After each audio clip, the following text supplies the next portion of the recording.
Right, YouTube, it's Shadow King Nazu, and I'm here to give my review of Transformers Rise of the Beast. I saw it Saturday with a friend of mine. Uh, Unfortunately, I wasn't able to do my review that day because by the time we got back home, it was already like 9 o'clock, and I was already beat from seeing the movie.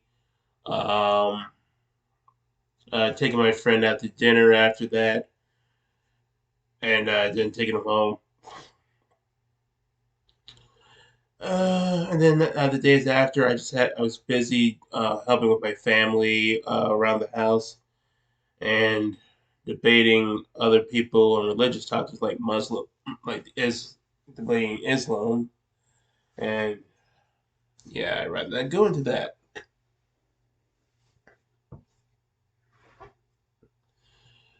So, uh, I best should talk about. So, Transformers: Rise of the Beast. If you've been following the trailers and promotion, it's basically about how Unicron, the Chaos Bringer, the ultimate evil of the Transformers universe, is scouring throughout the universe and devouring planets, and is sending Scourge and the other Terracons to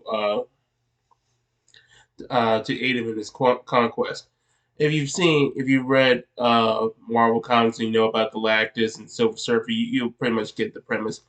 And the Maximals, the Transformers who can turn into beasts, much like the Predacons, are did their best to try to prevent Unicron from moving throughout the galaxy and devour it.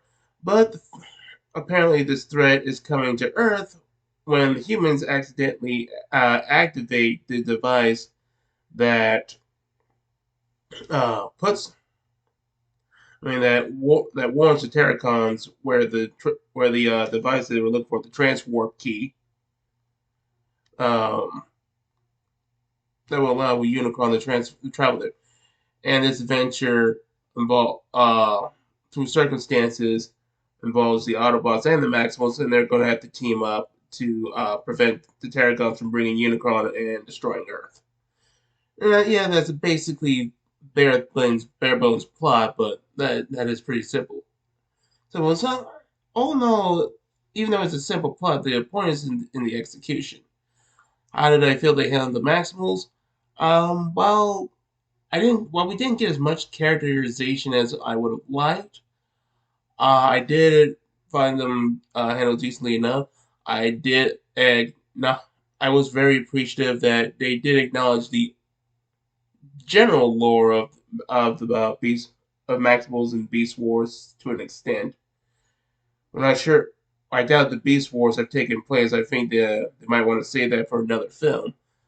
But we did see some iconic Maximals such as Optimus Primal, Cheetor, Rhinox, uh, Air Razor.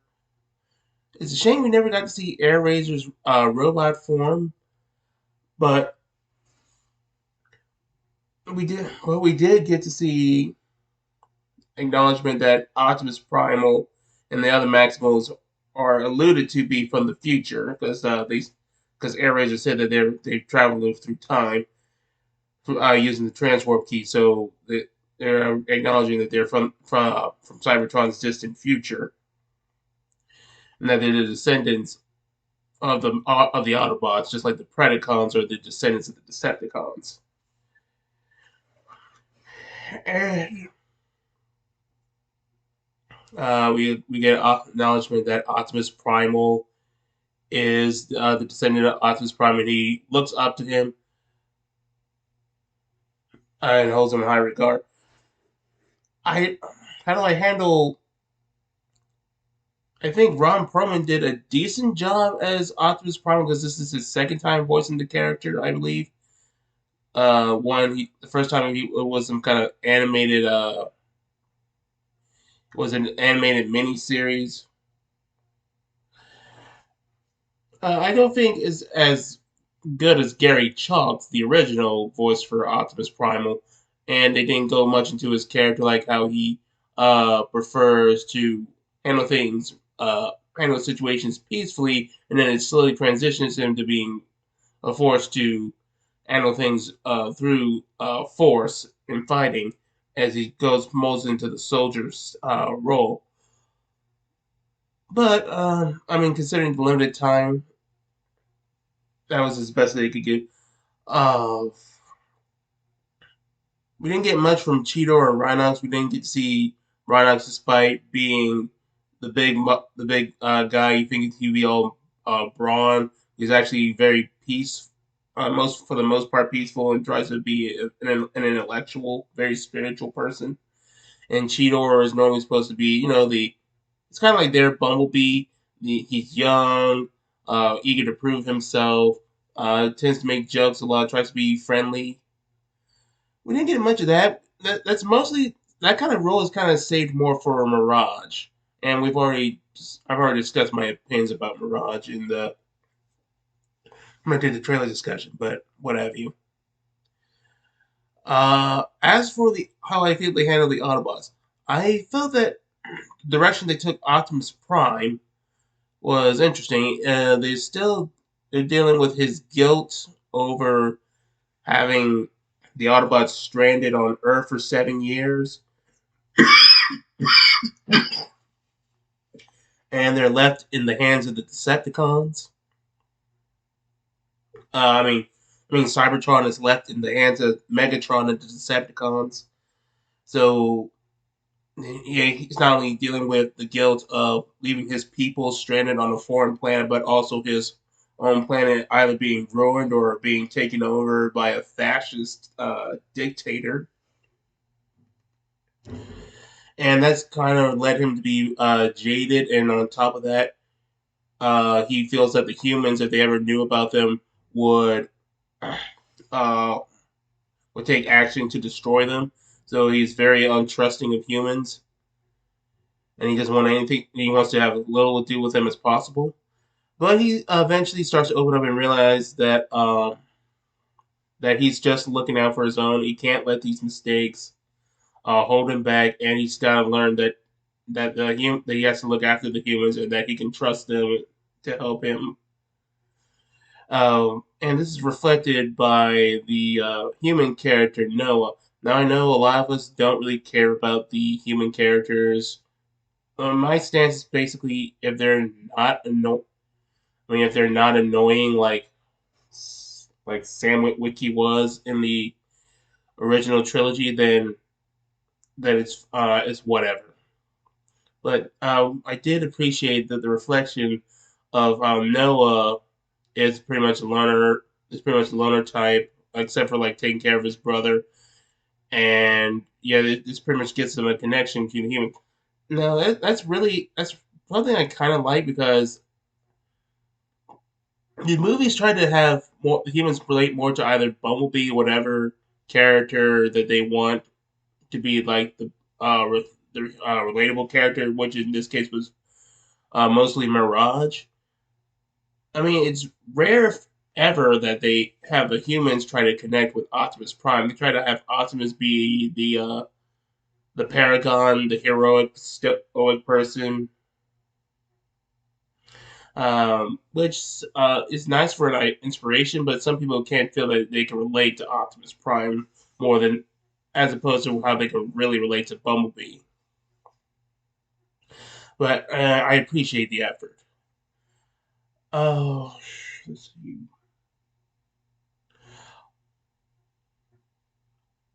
There's not really much to talk about for Bumblebee. RC was okay. Going back to the Maximals with Air Razor, she was pretty much the voice of reason and to basically serve as wisdom and exposition. Uh, and it's a bit of a spoiler. They do kill her off, but longtime Transformers fans were expecting that because they killed her off with killer off in the Beast Wars series. No mention of Tigertron or Rat Trap app or Dinobot. Albeit Dinobot started off as a as a Predacon and then joined the Maximals later. So, but they did say that there were others in their group that didn't make it, and they're on their exodus from their world and trying to hide away from the Terracons. So we don't know if Rat Trap and the others were killed off or if they're somewhere in hiding, and they'll eventually meet up with the rest of the gang. I mean, I'm kind of hoping that they did survive because otherwise that's going to be kind of disappointing because those are fan favorites. And I suppose a lot of you want me to talk about the elephant in the room, Wheeljack. Yes, Wheeljack looks a lot different than he was in Bumblebee, where in Bumblebee he was more akin to how he was in the original. I mean, with his traditional appearance, how he was in G1, this white, green, and red car. He had a Brooklyn accent, very being seen very consistent with how he's depicted in G1 Transformers, Transformers Prime, what have you. And then here he looks more like a. His alternate vehicle is this rundown van, and his appearance looks like kind of borders on looking like Steve Urkel, and they gave him a Hispanic accent. Yeah, I wasn't exactly all that much of a fan of that change.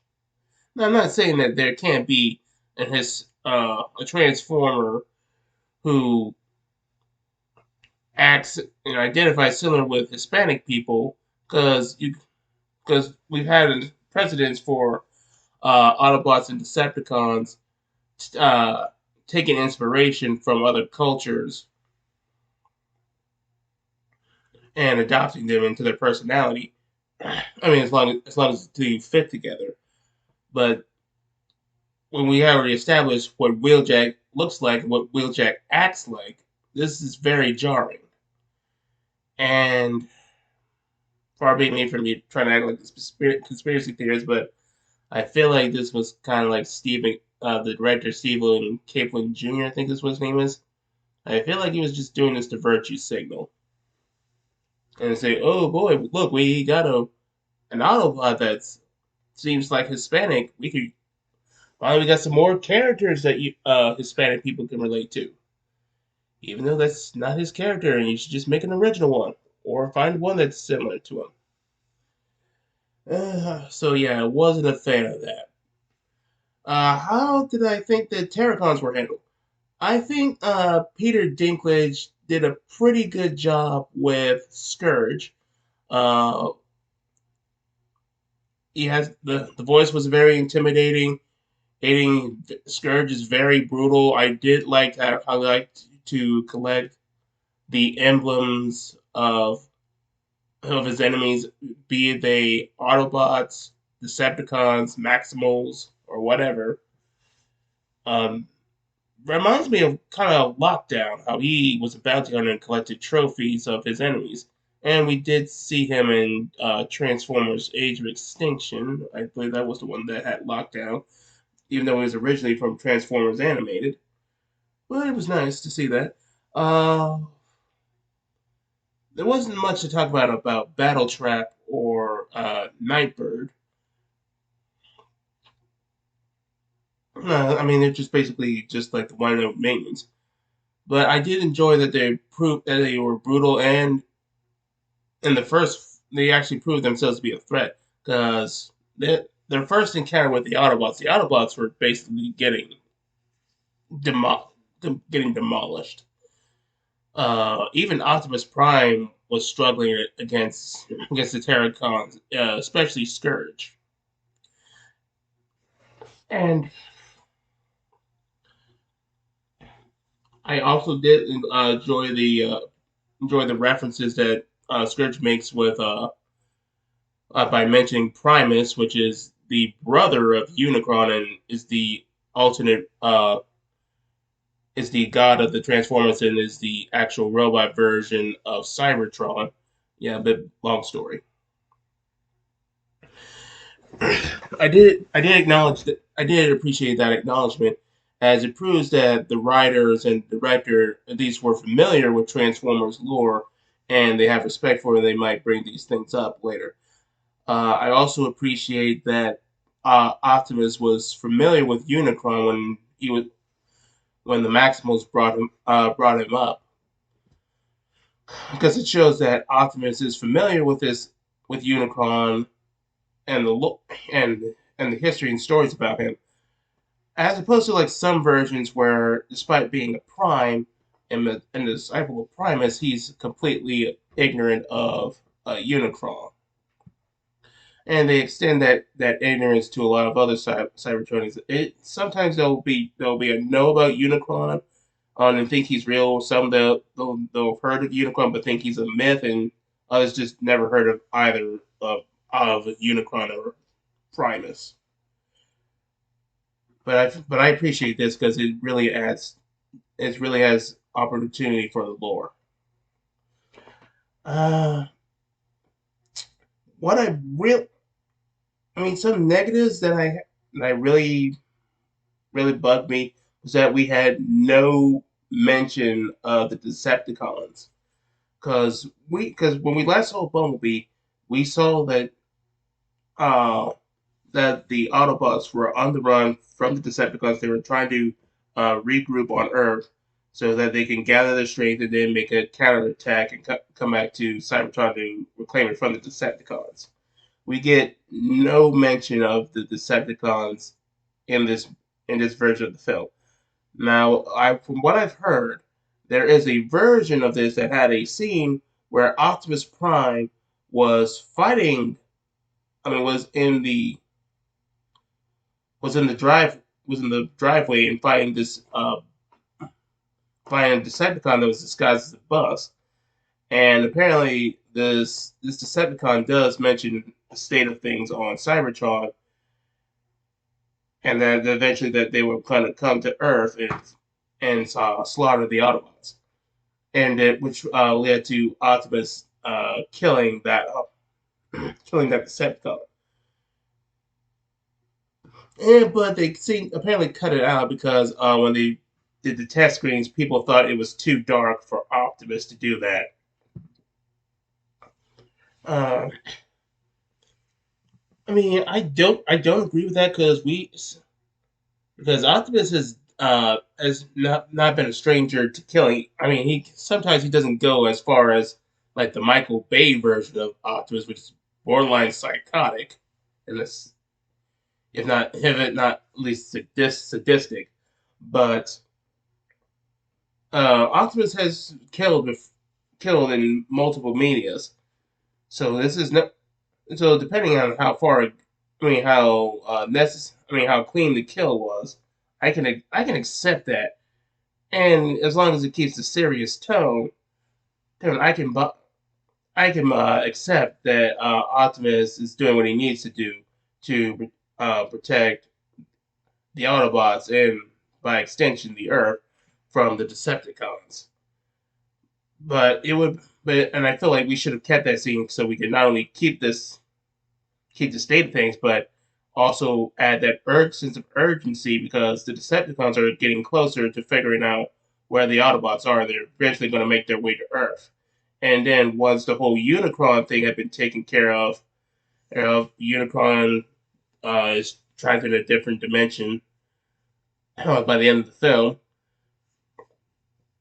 Um, the Decepticons could have picked up on the transwarp signal and they'll figure out that the Autobots must be there, and they will head to Earth to deal with them in the next film. And then we could finally see Megatron. We're two movies into this new reboot, and we have not seen enter sign of Megatron.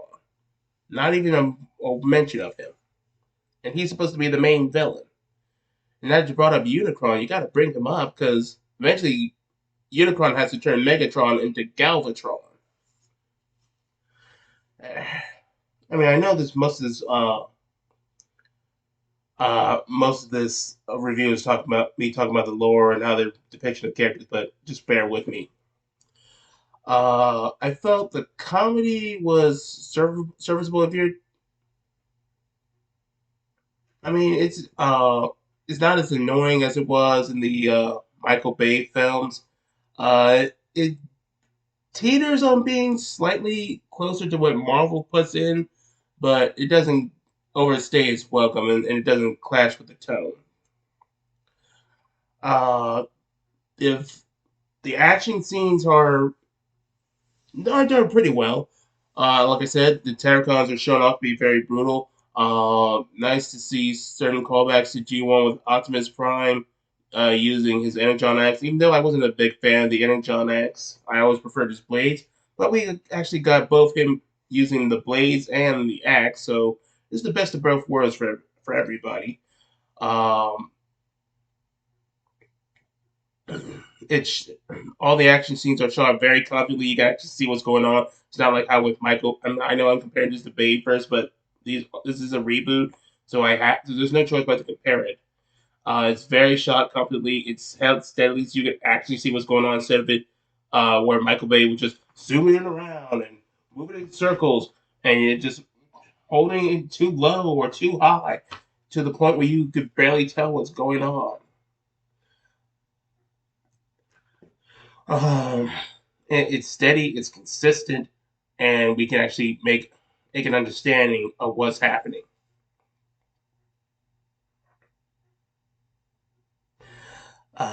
So what else to talk? I suppose I could talk about Unicron. Uh, well, when people were last seeing him in the last night, they were going with the route that Unicron was actually Earth, very similar to how it was in Transformers Prime.